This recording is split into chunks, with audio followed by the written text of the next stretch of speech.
তোমার জিয়ারতে যায় হাজার হাজি মদিনা জানি যে এ গরিবের তুমি মদদগার ইয়া রাসূলুল্লাহ জানি যে এ গরিবের তুমি মদদগার ইয়া রাসূলুল্লাহ জীবনে হবে কি তোমার দিদার ইয়া রাসূলুল্লাহ জীবনে হবে কি তোমার দিদার ইয়া রাসূল সেই আশায় রয়েছি আমি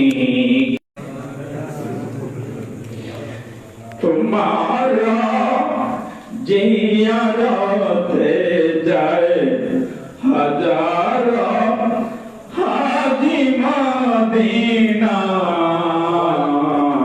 তোমার জিয়ারতে যায় হাজার হাজি মদিনা জানি যে এ গরিবের তুমি মদদগার ইয়া রাসূলুল্লাহ জানি যে এ গরিবের তুমি মদদগার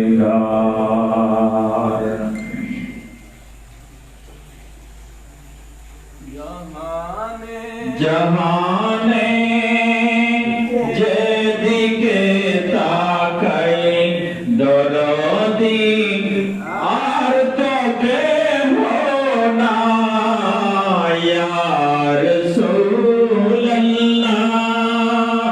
জাহানে যেদিকে তাকাই দরদি আর তোকে নাই জানি যে তুমি রহমতেরি ভান্ডার ইয়া রাসূলুল্লাহ জানি যে তুমি রহমতেরি ভান্ডার ইয়া রাসূল জীবনে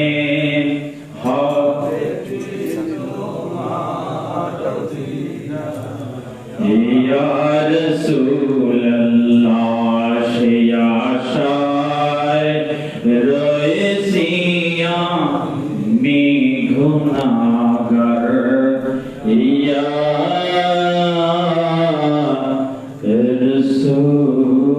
রাসূলুল্লাহ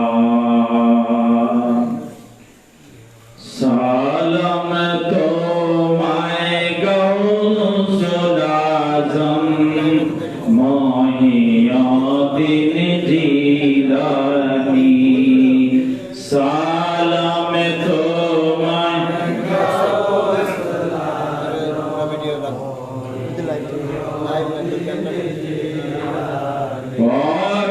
পরশেতে মুর্দা ইসলাম বাবা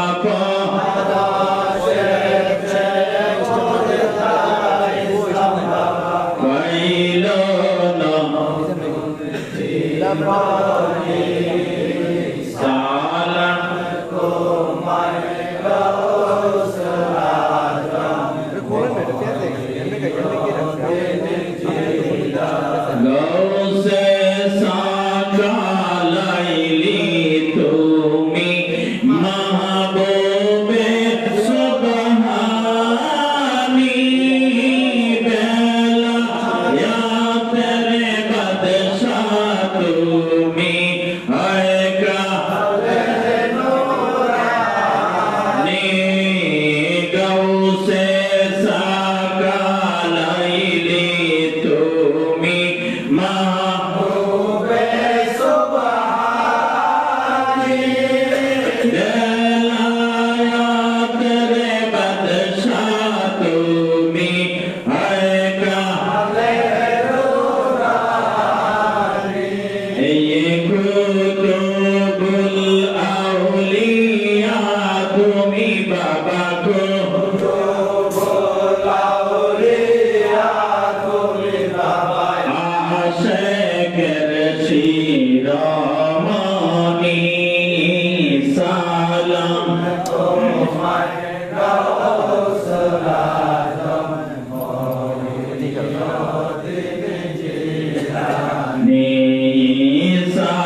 শত একাত্তর হিজরি পহেলা রমজানেতে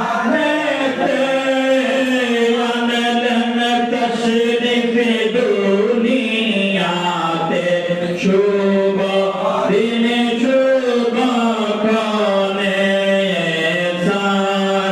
শত একাত্তর হিজরি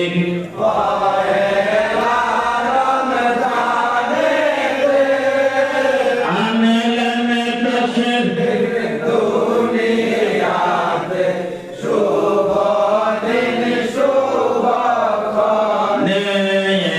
দিনের বেলা দুধ না খায়া বাবা দিনের দুধ না খায়া বাবা দেখায় রোজা নিশানি সালাম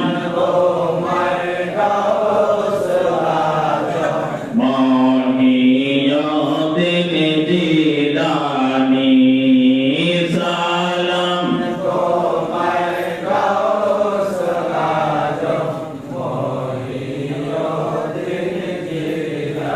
মায়ের গর্ভে থাকা কালে বন্ধ ফকির আসিয়া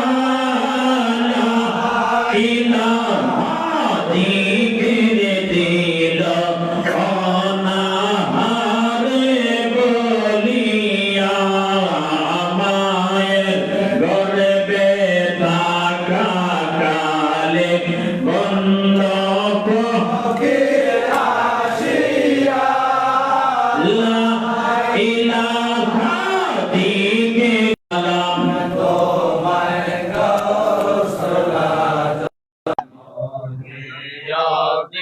জিলানী সালাম তোমায়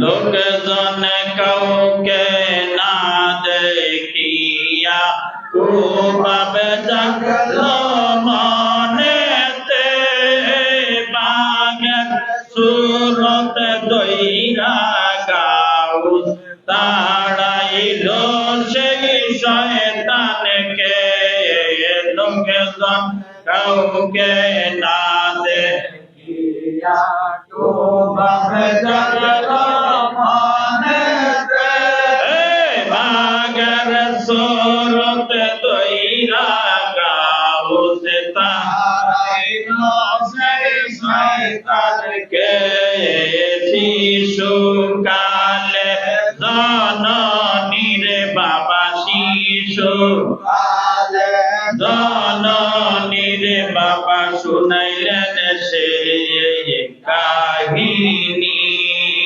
সালাম তোমায় গাউসুল আজম মহিউদ্দিন জিলানী সালাম তোমায় গাউসুল আজম মহিউদ্দিন মায়ের গর্ভে থাকা কালে বন্ধ ফকির আসিয়া লা ইলাহা জিকির দিল অনাহারে বলিয়া উম্মুল খায়ের মা ফাতেমার বাবা উম্মুল খায়ের মা ফাতেমার বাবা কেন্দে উঠল হয়রানি সালামে তোমায় গাউসুল আজম মহিউদ্দিন জিলানী সালাম তোমায় গাউসুল আজম মহিউদ্দিন উম্মুল খায়ের মা ফাতেমা পড়তেন কোরআন রোজ ভোরে জবানি করিলেন গাউস থাই থাইকা মায়ের উদরে উম্মুল খায়ের মা ফাতেমা পড়তেন কোরআন রোজ ভোরে জবানি করিলেন গাউস থাইকা মায়ের উদরে রে শিশুকালে ওস্তাদের বাবা শিশু কালে ওস্তাদের বাবা শুনাইলেন 18 পারা জবানি সালাম তোমায় মহিয়দ্দিন জিলানী সালাম মহিয়দ্দিন এলমে শিখা রে গাউস বাগদাদ হইলেন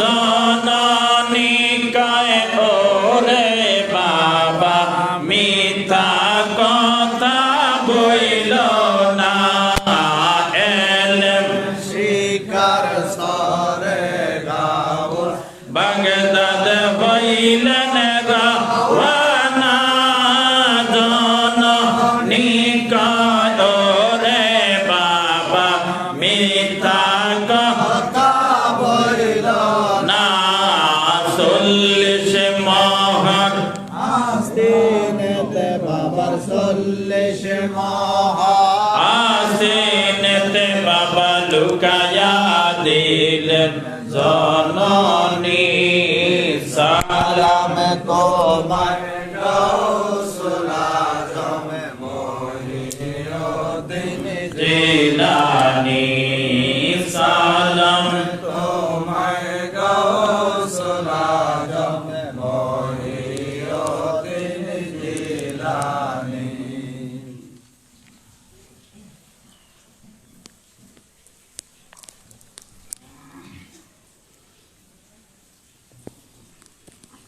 আসসালামু আলাইকুম ওয়া রাহমাতুল্লাহি ওয়া বারাকাতুহু। আজকের এই বিশেষ দিনে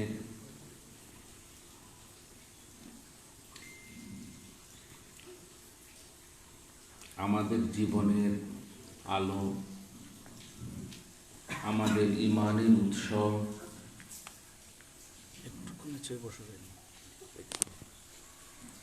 আমরা যারা তরিকায় চাঁদপুরিয়ায় নিজেদেরকে অনুসৃত করে আঁকড়ে ধরে রেখে ইসলাম ও ঈমানের পথ সন্ধান পেয়েছি, আঁকড়ে ধরে রাখার চেষ্টা করছি, সেই মহান পুরুষোত্তম পুরুষ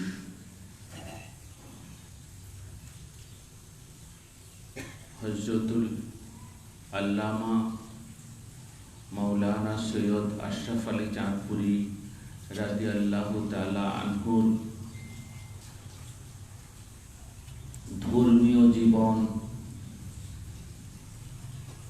বিশেষ করে বাল্যকাল, শিশুকাল, বাল্যকাল, যৌবনকাল এবং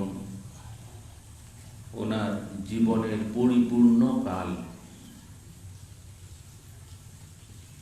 এক কথায় রব্বে কায়নাত আল্লাহ রাব্বুল ইজ্জতের মহামিলন ঘটার আগ পর্যন্ত ওনার যেই এই পৃথিবীতে প্রকাশ্য জীবন চক্র বা জীবনকাল অতিবাহিত করেছিলেন, সেটা কখনো পুস্তক আকারে মানুষের হৃদয়ে কুঠরায় এবং দুনিয়ার কোনো প্রচেষ্টায় ধরে রাখা অসম্ভব। কারণ কালে কালে যে সমস্ত আম্বিয়ায়ে কেরাম, আউলিয়ায়ে কেরামরা জীবন অতিবাহিত করেছেন, ওনাদের জীবনের সাধনার সময়টুকুন সবসময় লোকচক্ষুর অন্তরালেই থেকে গেছেন। আমাদের সৌভাগ্যক্রমে আমরা কোটি মানুষের মধ্যেও দু একজন যখন ওনার শত সহস্র কোটি ভাগের এক দুভাগ আঁচ করার সুযোগ পেয়েছি, দেখার সৌভাগ্য হয়নি, আঁচ করার সুযোগ পেয়েছি কালে কালে, শুধুমাত্র সেইটুকুনি আমরা প্রকাশ করতে পেরেছি তা না, তারও শতভাগের হয়তো কিয়দাংশ আমরা চেষ্টা করেছি বলি আল্লাহদের শান আজমত নিজেরা অনুধাবন করার। কারণ সেই যোগ্যতা কখনোই কেউ পায়নি বা পারেনি। রাব্বে কায়নাত আল্লাহ জাল্লা শানুর যে সমস্ত প্রিয় বন্ধুগণ তাদের জীবন চক্র বর্ণনা করা, বা বিশেষ করে আমরা যদি সুন্দরভাবে দেখি, এখানে অনেক ওলামায়ে কেরাম আছেন, এই কালামে পাক যেটা আমরা আশরাফুল আম্বিয়া বা ইমামুল আম্বিয়া আকায়ে নামদার তাজদারে মদিনা হুজুর পুর নূর সাল্লাল্লাহু আলাইহি সাল্লামের জীবনী গ্রন্থ যদি তালাশ করি কোথাও খুঁজে পৃথিবীতে পাওয়া যাবে না। অথচ এই জীবনী গ্রন্থ নিয়েই আমরা কিন্তু সবাই বড়াই করি, সবাই সাধনা করি, সবাই সব কিছু নিয়ে প্রতিনিয়ত অন্ধকারে আমরা আলো খুঁজে বেড়াই। সেই আলোর নামে হইল কোরআন মজিদ। এই কোরআন মজিদটাই হলো আম্বিয়ায়ে কেরামদের জীবনী গ্রন্থ। এই ওনাদের জীবন চক্র, ওনাদের শিশুকাল, বাল্যকাল, যৌবনকাল এবং পরিপূর্ণ মোকাম্মেল যেই সময়টুকুন তার প্রিয় বন্ধুর কাছে মহামিলনের, সেই সময়টুকুন পর্যন্ত পুরো সময়টুকুনি সংক্ষিপ্ত আকারে রাব্বুল ইজ্জত কোরআন শরীফে এনেছেন, এবং সেটাই আমরা জেনে আমাদের অতীত, বর্তমান এবং ভবিষ্যৎ আমরা টেনে নিয়ে যাব। আমাদের অতীতের এবং ভবিষ্যতের সকল প্রজন্মকে আলোর পথে ধরে রাখার জন্য। তেমনিভাবে আপনারা শুনে আনন্দিত হবেন, যারা এখানে খুব অল্প কয়েকজনই আছেন যারা এই আমাদের ইমানের মূল উৎপত্তি, এই দরবার শরীফের মূল প্রতিষ্ঠাতা, যার মাধ্যমে এই তরিকায়ে চাঁদপুরিশার প্রকাশ, হযরতুল আল্লামা মাওলানা সৈয়দ আশরাফ আলী চাঁদপুরি রাদিয়াল্লাহু তাআলা আনহু। এখানে অল্প কয়েকজন আছেন হাতে গোনা, বা আমাদের চাঁদপুরিশারও যত লক্ষাধিক ভক্ত আশেপাশে আছে তার মধ্যেও হয়তো শতাধিকও নেই যারা ওনাকে স্বচক্ষে দেখেছেন, দুনিয়ার এই চোখে দেখেছেন। এখানে হয়তো দু একজন আমাদের সাথে বসে আছেন যাদের দেখার সৌভাগ্য হয়েছে। উনি দুনিয়া থেকে যাওয়ার পরে ওনার একটা জীবনী গ্রন্থ ছিল, ওই গ্রন্থটা এখানে আনা হয়নি, আমাদের অনেকের কাছে আছে, এখানে আছে। এই জীবনী গ্রন্থটুকুন অনেক কষ্ট করে বরিশালের, আপনারা অনেকেই চেনেন, হাকিম মিয়া বলেছিলেন, উনি ইঞ্জিনিয়ার ছিল, ইঞ্জিনিয়ার আব্দুল হাকিম। এই ইঞ্জিনিয়ার আব্দুল হাকিম এই জীবনী গ্রন্থটাকে ওনার সহচর্যে যারা ছিলেন তাদের থেকে যৎ সামান্য সংগ্রহ করে, বা উনি নিজে যখন সফর করতেন, সফরে আমার দাদু ভাই কেবল হযরত ওনারই একমাত্র উত্তরাধিকার, ওনার এই আলো, যেই মশাল হাতে নিয়ে যিনি এই তরিকারকে আলোকিত করেছেন, মুফতি আজম, কিবলায়ে আজম, মাওলায়ে আজম, গাউসে আজম হযরত আলী আজম চাঁদপুরি রাদিয়াল্লাহু তাআলা আনহুর সঙ্গে উনি সফর করতেন। সেই সফরে যৎ সামান্য,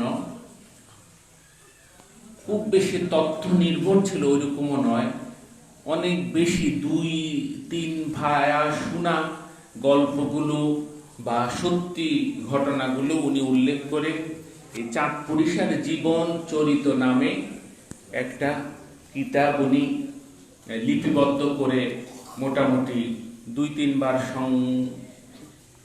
সংস্করণ করে উনি দিয়েছিলেন আশেকানে চাঁদপুরিদের মাঝে। কিন্তু পরক্ষণে আমার প্রিয় মোর্শেদ আমাদের 1976 সনে এটা করেছেন, প্রথম মুদ্রণ করেছেন। তারপরে আমার মুর্শিদ কেবলা, আমাদের রাহবার, আমাদের দুনিয়া আখেরাতের তরানেওয়ালা, আমাদের হাজত রফা, সকল আশেকানে চাঁদপুরিদের মুশকিল কুশা, যাকে আমরা কিছুদিন আগে আমাদের প্রকাশ থেকে আমাদের সামনে থেকে উনি অপ্রকাশ্য হয়ে গেছেন, তার দুনিয়ার সকল পরীক্ষায় উত্তীর্ণ হয়ে আমাদেরকে এতিম করে যিনি চলে গেছেন আজ থেকে 4 বছর আগে। আজকে যিনি এখানে তার প্রিয় মনিবদের কদমে শুয়ে আছেন, হযরতুল আল্লামা মাওলানা গাজীউল হক চাঁদপুরি রাদিয়াল্লাহু তাআলা আনহু, উনি আমাকে বলেছেন এই জীবনী গ্রন্থটা আমার দাদু ভাই কেবলার, ওনার জন্ম, ওনার দুনিয়া থেকে যাওয়া, ওনার সকল সময়গুলো কোনোভাবেই বিশুদ্ধ নয়। উনি চেষ্টা করেছে, যেহেতু ইঞ্জিনিয়ার আব্দুল হাকিম মিয়া ওনার ছাত্র বয়সে উনি আমার দাদু ভাইকে দেখেছেন, ওনার মোহাব্বতে চেষ্টা করেছেন, কিন্তু উনি কোনোভাবেই তত্ত্ব এবং তথ্যগুলো সঠিকভাবে উনি সংগ্রহ করতে সমর্থ হননি, অনেক চেষ্টা করেছেন। তখন আমি আর তো কিছু বলার সুযোগ নাই, আমি এলেম কালাম আমল শূন্য মানুষ, আমাদের তো আমার মাওলায়ে আজম কেবলায়ে আজম না কদমে ওনার দয়ার নজর দেওয়ার চেষ্টা করেছেন। আমি হয়তো সেই যোগ্য পাত্র ছিলাম না দেখে সেই ওনার দয়া নজর রহমত করম কিছুই ওইভাবে সংরক্ষণ করতে সমর্থ হইনি। তারপরেও হয়তো সকল ভক্ত আশিকানদের প্রতি ওনার যে মায়া, ওনার যে দয়া, সেই দয়ার কারণে আজকে যিনি এখানে শুয়ে আছেন, 2 জনের মাঝখানে আমার এই জগতে, আমাদের তো ছোট্ট দুনিয়া, এই ছোট্ট ক্ষুদ্র দুনিয়া যিনি আমাদেরকে, মা তো শুধু আশ্রয় দেয়, তার নিজের মায়া, নিজের ভালোবাসার প্রয়োজনে বুকে টেনে নেয়। যিনি আমাদেরকে তার নিজের মায়া, নিজের ভালোবাসার প্রয়োজনে না, আমাদের প্রয়োজনে আমাদেরকে বুকে টেনে নিতেন আমার দাদি জান কেবলা, যাকে হযরত আশরাফ আলী চাঁদপুরীর মা ডাকতেন। সেই সুবাদে সকল আশিখানে চাঁদপুরীরা ওনাকে মা বলে সম্বোধন করতেন। আমি তো দেখিনি, আমার দাদুকে দেখেছি। আশরাফ আলী চাঁদপুরী নাকি উনি সারা পৃথিবীর মানুষকে পানি দিতেন। ওনার মাথা ব্যথা হলে, শরীর খারাপ লাগলে উনি নাকি এক গ্লাস পানি নিয়ে পাঠাতো যে আমার মাকে বলো আমাকে পড়ে দিতে। উনি সেই পানি খেয়ে উনি নাকি সুস্থতা বোধ করতেন। সেই আমাদের ক্ষুদ্র দুনিয়ার ওনার কাছে সন্তানও জানতো না, আমার বাবা জান কেবলা গাজী আলম চাঁদপুরীও জানতো না। আমি জানি না পৃথিবীতে কোনো বলি আল্লাহ নিজের সম্বন্ধে এবং নিজের ভক্ত আশিকানদেরকে সম্বন্ধে সঠিকভাবে নিজের সবকিছু নিজে সংকলিত বা নিজে লিপিবদ্ধ করে গেছেন কিনা। কিন্তু আমরা যার কদমে বসে আছি সেই মহাপুরুষ হযরতুল আল্লামা মাওলানা সৈয়দ আশরাফ আলী চাঁদপুরী রাদিয়াল্লাহু তাআলা আনহু নিজের সম্বন্ধে এবং সকল ভক্ত আশিকানদের জন্য, ইসলাম এবং ঈমানের জন্য নিজের স্বীয় জীবনী উনি লিপিবদ্ধ করে গেছেন। এবং সেই পাণ্ডুলিপিটা খবর ওনার পুত্র, ওনার নাতি, ওনার কেউই এই সম্বন্ধে অবগত ছিল না। কিন্তু ওনার মা সৈয়দা আফরোজের নেসা চৌধুরানী, আমার দাদি জান কেবলা, ওনার কাছে এটা সংরক্ষিত ছিল। জানি না উনি কেন দেখায়নি।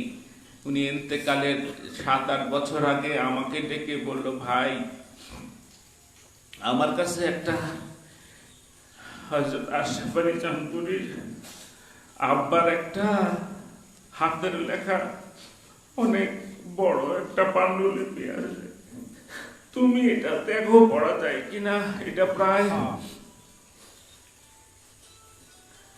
3 থেকে 4 হাজার পৃষ্ঠার বেশি হবে। কিন্তু ততদিনে প্রায় তো 100 বছর আগের সেই লিপিবদ্ধ পাণ্ডুলিপি, সেটা আর পড়ার মতো কোনো আমার কোনো সেই জ্ঞান ছিল না। এবং সবকিছুই পোকায়, প্রায় 90% এটা আর অরক্ষিত নেই। এটাই হতো চাঁদপুরীর খেলা, ইচ্ছা।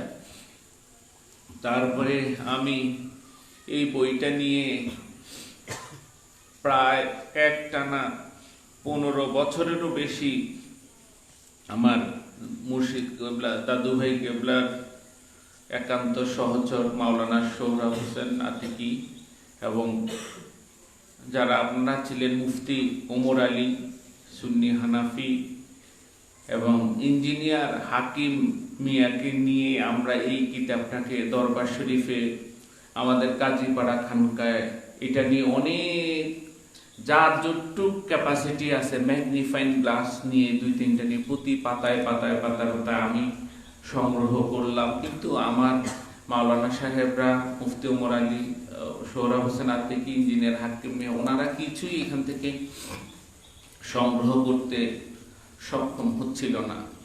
তারপরে আমিও একা একা বসে বসে চেষ্টা করলাম, করে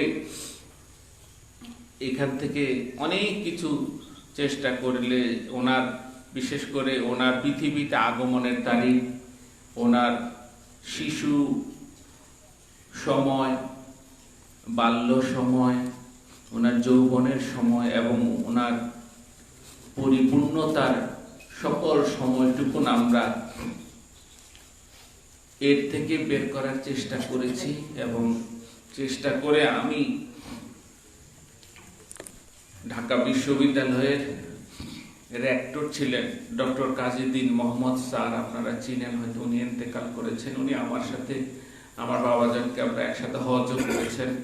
উনি আজিমপুর দায়রা শরীফের খলিফা ছিলেন। উনি সহ আমি বললাম যে আমার তো অত জ্ঞান বুদ্ধি নাই, আমি তো সত্যিকার অর্থে যদি অক্ষর জ্ঞান বলেন, অক্ষর জ্ঞানও আমি এখনো সব অক্ষরগুলোর মর্যাদা দেওয়ার মতো যোগ্যতা বা জ্ঞান বুদ্ধি আমার নাই। আর জ্ঞান আহরণ তো অনেক পরের কথা। আপনারা যদি বলেন আমি হযরত আশরাফ আলী চাঁদপুরীর নাম আমরা তো শুনছি, ওনার উপর কিছু আমি একটু দু এক কলম যদি আপনারা বলেন তাইলে চেষ্টা করব। তখন উনি একটা ইনস্টিটিউট, ওয়ার্ল্ড স্পিরিচুয়াল ইনস্টিটিউট নামে একটা সংস্থা, একটা ইউনিভার্সিটির ফ্যাকাল্টি, ওইটার রেক্টর ছিলেন ঢাকা বিশ্ববিদ্যালয়ের বাংলা বিভাগের, যিনি প্রায় 35টা ভাষার উপর পিএইচডি করেছেন, তাই না? ডক্টর কাজীউদ্দিন মোহাম্মদ স্যারকে আমি বললাম যে স্যার আমার এই বইটা, আমার লেখাটা পুরাটা পড়েছেন, পড়ে বলছে আলহামদুলিল্লাহ এটা তো অনেক মূল্যবান জিনিস, এটা আপনি পারবেন। তখন উনি সাহস দেওয়া, উনি অনেক বুজুর্গ মানুষ ছিলেন, খালি ঢাকা বিশ্ববিদ্যালয়ের বাংলা বিভাগের চেয়ারম্যান ছিলেন উনি।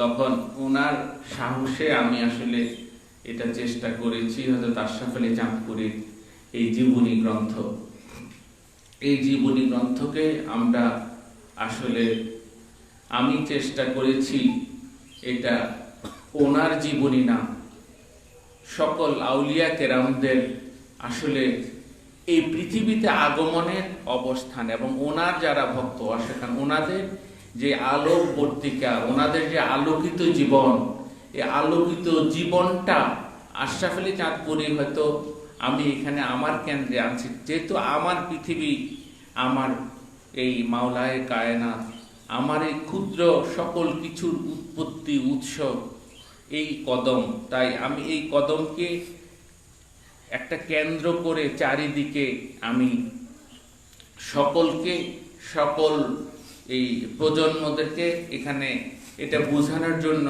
আমি এই পাণ্ডুলিপিটা তৈরি করেছি এবং এটাতে ওনারা আমাকে পিএইচডি ডিগ্রি দিয়েছে। ওইটা আসলে আমার উদ্দেশ্য ছিল না পিএইচডি ডিগ্রি, আমি কোনো কালেও আমি ওইরকম আশা করিনি, বাট ওনাদের হাতে দিয়েছি, ওনারা এটাকে যোগ্য মনে করে আন্তর্জাতিক স্বীকৃতির জন্য উনি এটা করেছে। আমি এই বইটাকে, কিতাবটাকে আপনার প্রেমময় এই নাম দিয়ে অনেকগুলো চেষ্টা করেছি। আমি এটাতে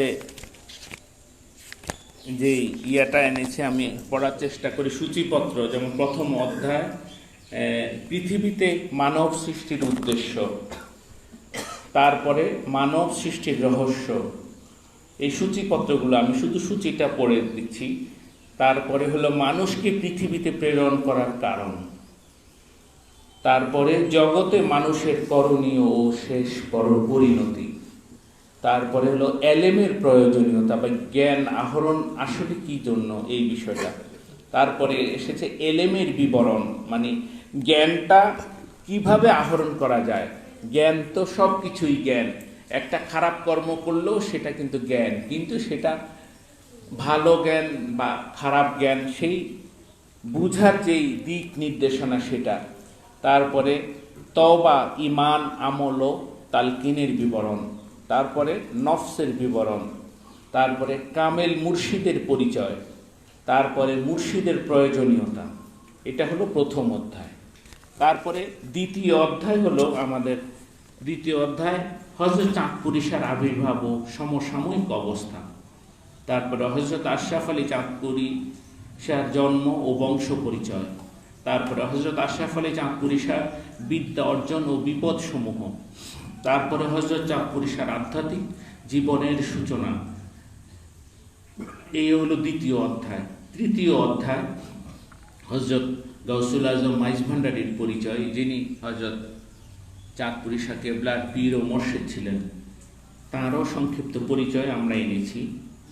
এটা হলো তৃতীয় অধ্যায়। চতুর্থ অধ্যায় হযরত চাঁদপুরী শাহর বেলায়েত বা কামালিয়াত অর্জন, তারপরে হযরত চাঁদপুরী শাহর বিবাহ বন্ধন ও পারিবারিক জীবন, তারপরে হযরত চাঁদপুরী শাহর হজ ব্রত পালন, তারপরে হযরত চাঁদপুরী শাহর দ্বীন প্রচার। এই হলো চতুর্থ অধ্যায়। পঞ্চম অধ্যায় পরোপকারে চাঁদপুরী শাহর অবদান, তারপরে দুনিয়া ও আখেরাত, তারপরে হলো দুর্দিনে মুর্শিদ কেবলার দোয়ার ফজিলত, তারপরে হযরত চাঁদপুরী শাহর সাথে মিথ্যা বলার পরিণাম, তারপরে হযরত চাঁদপুরী শাহ ধর্ম প্রচারে বাধাপ্রাপ্ত। এই হলো পঞ্চম অধ্যায়। ষষ্ঠ অধ্যায় আলোচ্যত আঞ্জুমানে গরিবে নামাজ চাঁদপুরি। তারপরে হলো আঞ্জুমানের নীতি। সপ্তম অধ্যায় হযরত চাঁদপুরী শাহ জীবন দর্শন। অষ্টম অধ্যায় শরীয়তের আলোকে মুজেজা, কারামত ও ইস্তেদরাজের বিধান। নবম অধ্যায় হযরত চাঁদপুরী শাহ জীবনের অলৌকিক কারামত ও বিচিত্র ঘটনাবলী। হুজুর কেবলার ছাত্র জীবনের ঘটনা। চাঁদপুরী শাহ অলৌকিক শক্তি বলে বন্দুকের গুলির আঘাত থেকে রক্ষা ও তাঁর শত্রুদের দমন। হযরত চাঁদপুরী শাহ কেবলার দোয়ার বরকতে কঠিন রোগ থেকে মুক্তি। হযরত চাঁদপুরী শাহ ঘোড়া বিনা দোষে প্রহারের পরিণাম। হযরত চাঁদপুরী শাহ অলৌকিক ক্ষমতা বলে হেদায়েত প্রাপ্ত ও সন্তান লাভ। হযরত চাঁদপুরী শাহ কাশ ও অলৌকিক প্রভাবে বেলায়েত প্রদান। হযরত চাঁদপুরী শাহ কেবলার অলৌকিক শক্তি বলে গরিবী দূর ও আধ্যাত্মিক জ্ঞান দান। হযরত চাঁদপুরী শাহ প্রভাবে মুমূর্ষু রোগীকে রোগ মুক্তি। হযরত চাঁদপুরী শাহ কেবলার বেলায়েতি ক্ষমতা বলে মানসিক রোগী আরোগ্য ও কর্মসংস্থান। হযরত চাঁদপুরী শাহ কেবলার বুজুর্গি বা কামালিয়তের পরিচয়। চাঁদপুরী শাহর অলৌকিক শক্তি বলে গরিবী দূর ও কর্মসংস্থান। এই হলো নবম অধ্যায়। দশম অধ্যায় হযরত চাঁদপুরী শাহ কেবলাকে যেমন দেখেছি, এটা আমি ওইভাবে চেষ্টা করেছি। একাদশ অধ্যায় হযরত চাঁদপুরী শাহ কেবলার দরবার শরীফের উরুস শরীফের বর্ণনা। দ্বাদশ অধ্যায় সৈয়দ আলী আজম চাঁদপুরী শাহর সংক্ষিপ্ত পরিচয়। ত্রয়োদশ অধ্যায় সৈয়দ আবু আশরাফ মোহাম্মদ গাজীউল হক চাঁদপুরী শাহর সংক্ষিপ্ত পরিচয়। চতুর্থ অধ্যায় হযরত চাঁদপুরী শাহর তরিকত পরিচয়, সাজরানামা। পঞ্চদশ অধ্যায় হযরত চাঁদপুরী শাহর দরবার শরীফের স্মরণীয় ও বরণীয় দিবসসমূহ। ষোড়শ অধ্যায় আমার নাম সৈয়দ রেজাউল হক এর পরিচয়। সপ্তদশ অধ্যায় প্রেম কণিকা। এই হলো এই বইয়ের সংক্ষিপ্ত সূচিপত্র। এটা পুরো বইটাই আসলে হযরত চাঁদপুরী শাহ জীবনী বললে ভুল হবে। ওনার জীবনের 1000 ভাগের 1 ভাগও আমরা এখানে আনতে সমর্থ হই নাই। তবে যেই 99 ভাগ আনতে পারি নাই, 1 ভাগ তুলে আনার যে প্রচেষ্টা, সেই 1 ভাগ হলো এইটুক। এটা যদি যার কদমে বসে আছি তার কদমে যদি এইটুকুনি 1 ভাগই কবুল করেন, তাহলে আমরা 100 ভাগ পরিপূর্ণ হব। আমরা শুধু এই 1 ভাগের সফলতা দয়া চাই। এই 1 ভাগের যোগ্যতা অর্জন করার সামর্থ্য আমাদের নেই। তাই আজকে ওনার এই পদতলে, ওনার এই জীবনকে ঘিরে, ওনার এই তরিকতের এই আলোক, এই মশালকে যেন আমরা অন্তত নিজেদের ইমানে, আমলে, এলেমে সর্বদিক দিয়ে লালন করতে পারি, পালন করতে পারি, সেই দয়া ভিক্ষা চাই। এবং সেই দয়া ভিক্ষা চেয়ে আজকে আমরা এটা শুভ উদ্বোধন ঘোষণা করছি। নারে তাকবীর, নারে রিসালাত, গাউসুল আজম চাঁদপুরী শাহ জিন্দাবাদ, জিন্দাবাদ, বঙ্গের পীর চাঁদপুরী শাহ জিন্দাবাদ, জিন্দাবাদ, নূরের ফুতুল চাঁদপুরী শাহ জিন্দাবাদ, জিন্দাবাদ। সালাম আলাইকা ইয়া রাসূল, সালাম আলাইকা ইয়া হাবিব, সালাম আলাইকা সালাওয়াতুল্লাহ আলাইকা। মুতে ঈমান আপনি কবরের যাওয়া আপনি জানে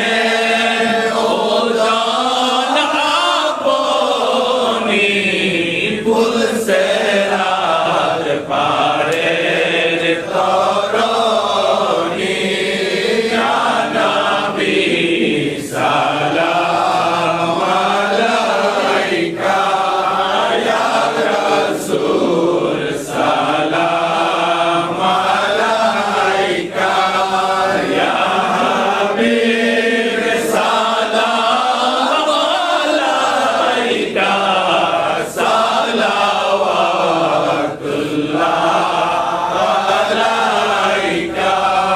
উম্মতের মুক্তির কান্ডারি একান্তই আপনি জানি গোলামের ফরিয়াদ খানি দিবেন তাই চরণে আপনি ইয়া নবী সালাম আলাইকা ইয়া রাসূল সালাম আলাইকা ইয়া হাবিব সালাম আলাইকা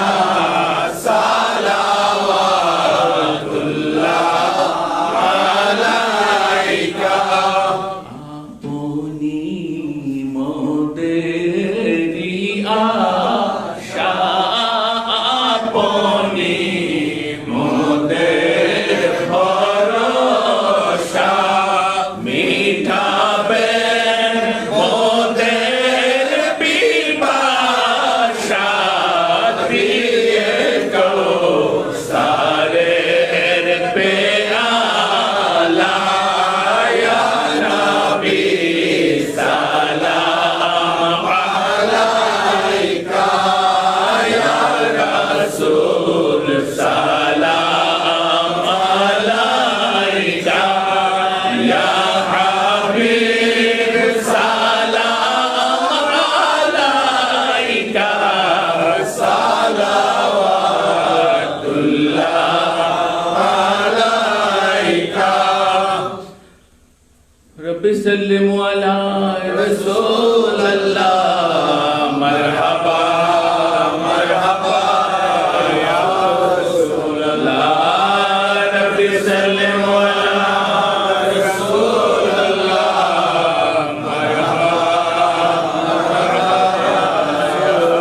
हजारों दरूदो हजारों सलाम मरूद नबी तावरुश लाखों दरूदो लाखों सलाम हमारा नबी पर हमेशा बहक ला इलाहा इल्लल्लाह मुहम्मदुर रसूल अल्लाहुम्मा आमीन।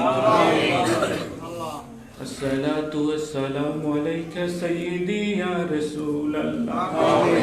अस्सलातु वस्सलामु अलैका सय्यदी या हबीब अल्लाह। अस्सलातु वस्सलामु अलैका सय्यदी या शफीअल मुजनबीन।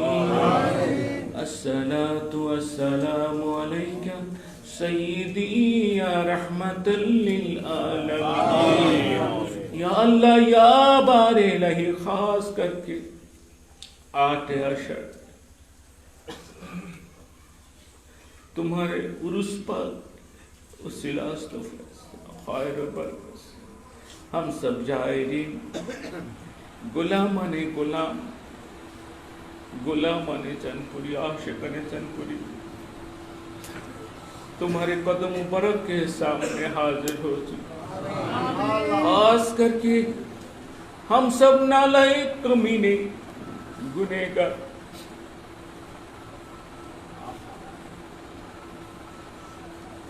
तुम्हारे दर पे खड़े हैं। आमीन हम सब कमीने तुम्हारे कदम मुबारक में के साथ हम सब गुलामों की तमाम गुलामाने चनपुरी आशिकाने चनपुरी जितनी गुस्ताखी बेअदबी नाफरमानी सब माफ कर। ہم سب گناہ کبیرہ گناہ صغیرہ میں برباد ہو سکے. تمہارے قدم مبارک کے سامنے کوئی طاقت نہیں, درود شریف میلاد شریف پڑھنے کی لائق نہیں, اس کی تمہارے قدم مبارک کے سامنے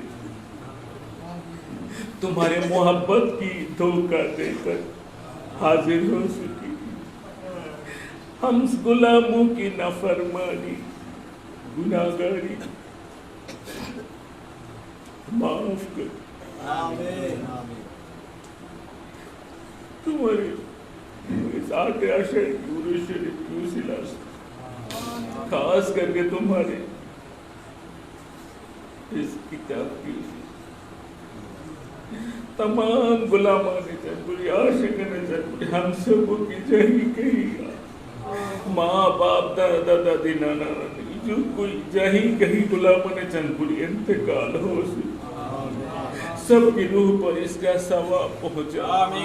سب کی قبر عذاب سے معاف کرو, بہشت و نصیب. سب کو تمہارے قدم مبارک میں حاضری دینے کی ہر قسم توفیق عنایت فرما. کہیں کہیں دنیا میں غلامان جنپوری عاشقان جنپوری مصیبت میں گرفتار ہو, سب کو مصیبت سے اللہ تو خلاص, سب کو نستہ نابود کرو.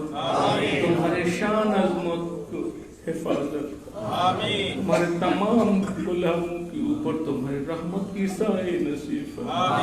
تمہارے تمام غلامان جنپوری عاشقان جنپوریوں کو زمین سے لے تا قیامت تک تمہارے طریقہ جانپوریہ قادریہ فرقائے برقرار و ثابت.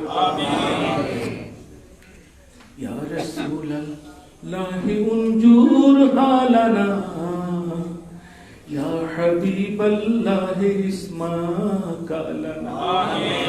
یا رسول اللہ مایت کیجئے, ہم غلاموں پر عنایت کیجئے. اللہم انکا عفو تحب العفو فاعف عنی. اللہم انکا عفو تحب العفو فاعف عنی. اللہم انکا عفو تحب العفو فاعف عنی. اللہم فرج لنا بدخول القبر حاشر المیزان والفلسرات, واختم لنا واغفر لنا والوالدین والجميع المؤمنین والمؤمنات والمسلمین والمسلمات والأحياء منهم والأموات إنك مجيب الدعوات. آمين آمين. ندي علي المظهر العجائب تاجده أمرا لك في النوائب, كل هم وغم سينجلي بعظمتك يا الله وبنبوتك يا رسول الله صلى الله عليه وسلم, وبولایتک یا علی یا علی یا علی, وصلتنا سیدنا سندنا مرشدنا جنپوری رضی اللہ تعالی رضی اللہ عنہم ورضوا عنہ, رضی اللہ عنہم ورضوا عنہ, رضی اللہ عنہم ورضوا عنہ. آمین آمین. ایاک نعبد و ایاک نستعین, بحرمت سید المرسلین, بحق بحرمت لا الہ الا اللہ.